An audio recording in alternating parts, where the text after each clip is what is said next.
Good morning everyone, I am Mrs. Villanes. I am John Lawrence Contanosas. So for today we're going to talk about the moment of a force, about the specified actions in a Cartesian formulation, which is the 3D moment. So the problem is determine the moment of the force F is equals to F I 50I minus 40J plus 20K pound about the AB axis. Express the result as a Cartesian form. So here is our FBD ng box which nag-represent ang dalawang axis. Niliban siya Z, Y, X. So to explain further, about X, siya 4 meters na distance, o 4 feet na distance, sorry. Sa kong Y-axis, pinatay 3 feet. O sa kong Z, pinatay 2 feet. Tapos, dili sa itong force, dili itong force, dili sa box, maong mag-solve ang direct quantity moment, dili sa point AB. Wait lang, partner.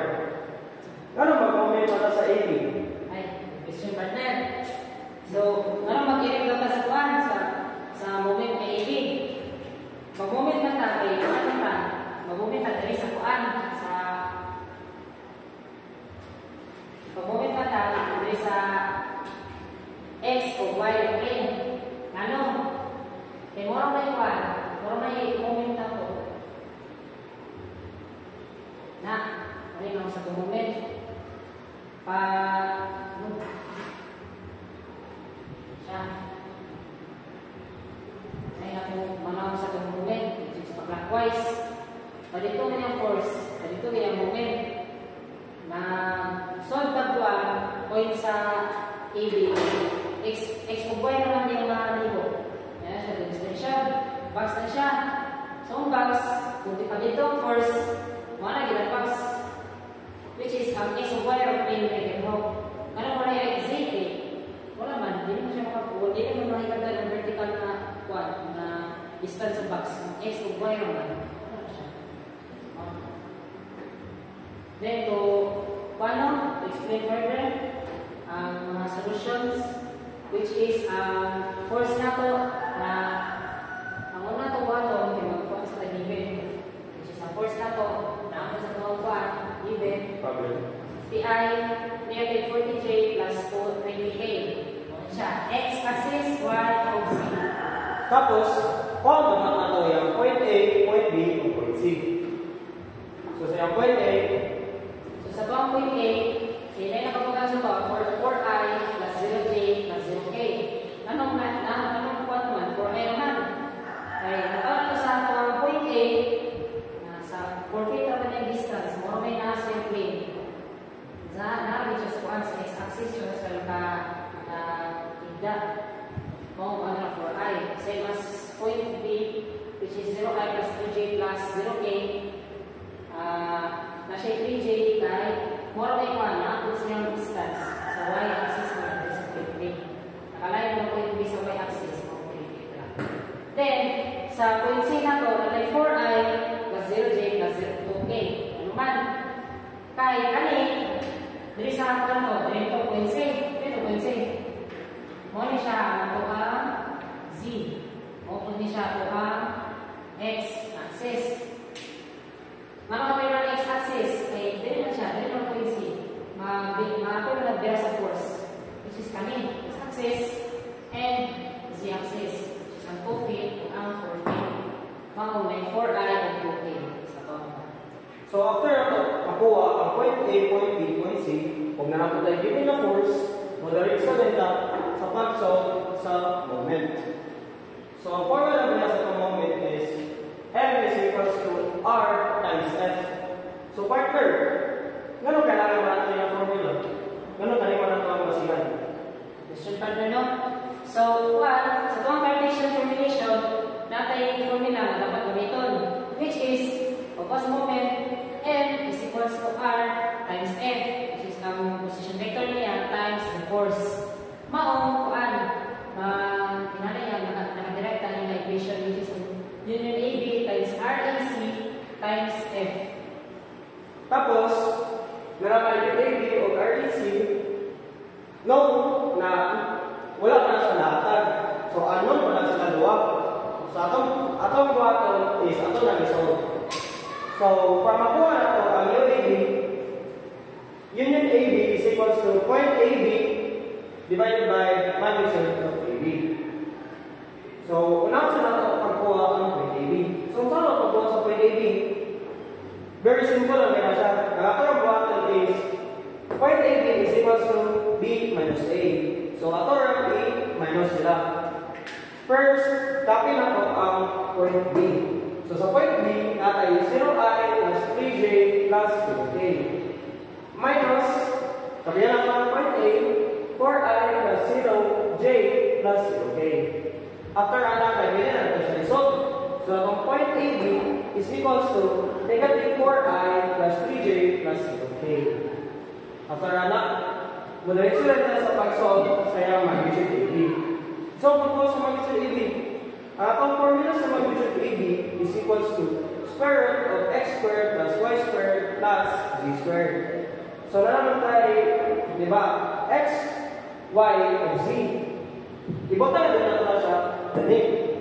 So, mayroon siya square root 4i squared plus 3j squared plus 0k squared.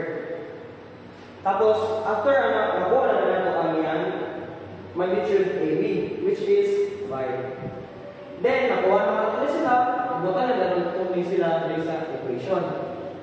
UAB.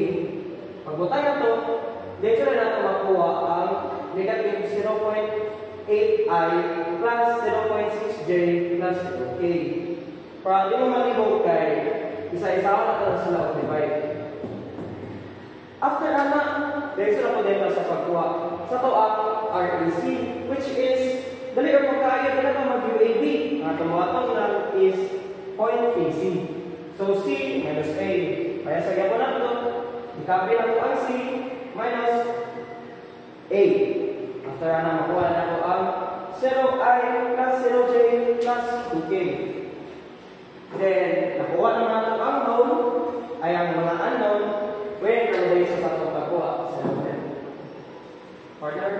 Then, sa pagkuha na ito sa moment, nakuha naman na ito, na-apply na ito, o nanantay ko mabagay sa itong unknown na points, which is union AB times REC times F. Buwato din na ito, anak. Substitute din natin mga respected niya na value, which is ang sa union AB na negative 0.8i plus 0.6j plus 0k. Then sa REC times REC 002a. Then siya. Then times the force, which is ang 50i negative 40j plus 20k. Then, sa tuwang kuwan, sa pagkuhan na ito sa moment, natin ginatawag na predeterminant o determinant, so natin tawag na, which is ang known na kailangan. Basket method siya, ba siya sa DE. Ang kuwan niya, ang known niya kailangan. Ang una din, polo, ang UAB sa ibotang. Ang UAB ng x-axis, ang y o ang z. Ang UAB ay J o K. Then, same as sa second polo, ang AC na ito ibutang. Ang values AC, which is ang X, Y, or Z na axis. Then, same as the forces code, ang I, J, K equals to the forces. Tapos, di na ito kalimutan na, basta sa taas naman ko na, positive na sila. Pag sa opposite naman, course method, paresa din, negative na siya. So, padayan ni partner? So, ano siya? Sa teacher na ito, mga paan, given yung value. Negative 0.8, 0.60, 0.02, 50, negative 40, o 20. Kung bato din na ito, i-copy na ito ang kani. Ang doon ang row, ang doon ang column. I-asset na ito siya dahil stable. Makapy na ito siya 0.8, maybe 0.8, 0.6, 0.0, o 50, 40. Tapos, hindi ito kalimtanan. Then, buwatan nila ito, yan kayo ginagawa ng cross method or fish method, wala tayo siya tawag. Which is, nila siya, parallel siya. Una, sa positive sa tauna, first number, padong siya para ang perpendicular na number, which is 20. Ano siya, cross. So, negative 20 times 0 times 20, which is 1. 20 times o 0.8 o negative 0.8 times 0, 0. Tapos naman 0, 0. Okay. Then, sa 0.6, same as 0.6, 0.6 times 2 times 50. Ang makuha na ito is 16. Ang mga nalang multiply natin ay para detail. Detail para 50 times 2, 100. 60 ang buwan ng result. Then, plus, dahil sa 0, basta sa 0. Then, lower part, mapunta tayo. Pag na kung wala na gani siya equal, nag-number na sa dito, nasumpayan, next napunta, sa lower part napunta. Okay, negative. So, paano siya dito? Negative na siya na side, lower part. So, paano siya? Negative 50 times 0 times 0. Substantor, 0. Then, negative 0. Negative 40 times positive 2 times negative 0.8. Paano na siya? Negative times positive is equal to positive, which is na siya 40 times 2. Then, depends naman yung negative 0.8, which is ang result namin ay negative 64. Then, dali sa 20, example, 0. Then, makuha natin yung result na negative 4 pound per feet. Pero, hindi pa nila makuha na ang mga equation. Kaya nasa problem, express the result as a Cartesian form. So, dali namin. So, it is, thank you partner sa kuwan. So, in expressing it sa kuwan, Cartesian form, dali siya. Pag-1 is moment, n is n times UAB. And substitution rin na so, negative 4, 3, kung iyan yung UAB o unit AB, which is times negative 0.8i plus 0.6j plus 0k. Wala kong 0k. Then, mo rin siya, i-1, distribute